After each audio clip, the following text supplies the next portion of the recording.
So M&Es should install our cooling module system as a very easy approach to, again, giving low capacity cooling per apartment rather than a centralized system, which is obviously very complex to install.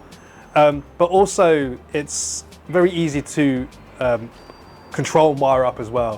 One cable from the MVHR to the Procon OHT, and then from the Procon OHT, temperature sensor and color-coded cable to the cooling module.